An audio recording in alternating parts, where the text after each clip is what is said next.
அடிமை வம்சத்தை சேர்ந்த இரண்டாவது சுல்தான் யார் அப்படின்னு பார்த்தோம்னா சம்சுதீன் இல்துமிஷ்.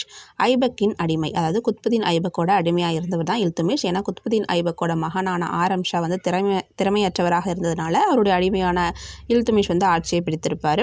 அதனால் இவர் வந்து அடிமையின் அடிமை. ஏன்னா ஐபக் அப்படிங்கிறவர் கோரியின் அடிமை. ஸோ குத்புதீன் ஐபக்கோட அடிமையாக இல்துமிஷ் இருந்ததுனால இவர் அடிமையின் அடிமை என்று அழைக்கப்படுகிறார். டெல்லியிலிருந்து ஆட்சி செய்த முதல் சுல்தான் இல்துமிஷ். பண்டகன் அப்படிங்கக்கூடிய இராணுவ அடிமை முறையை வந்து உருவாக்கியவர் இவர் தான்.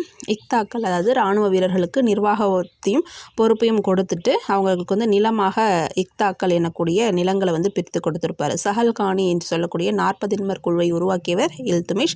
டங்கா ஜிட்டால் அப்படிங்கக்கூடிய நாணயங்களை உருவாக்கியிருப்பார். டங்கா அப்படின்னா வெள்ளி நாணயம், ஜிட்டால் அப்படிங்கிறது காப்பர் நாணயம், அதாவது செப்பு நாணயம். அடுத்து வந்து பார்த்தோம் அப்படின்னா குதுப்பினாரை வந்து கட்டி முடித்தவர் யாருன்னு சொல்லி பார்த்தோம்னா இவர் தான். ஏன்னா வந்து ஐபக் வந்து குதுப்பினாரை கட்ட ஆரம்பித்திருப்பார். குதுப்பினாரை கட்டியவர் முடித்தவர் இல்துமிஷ்.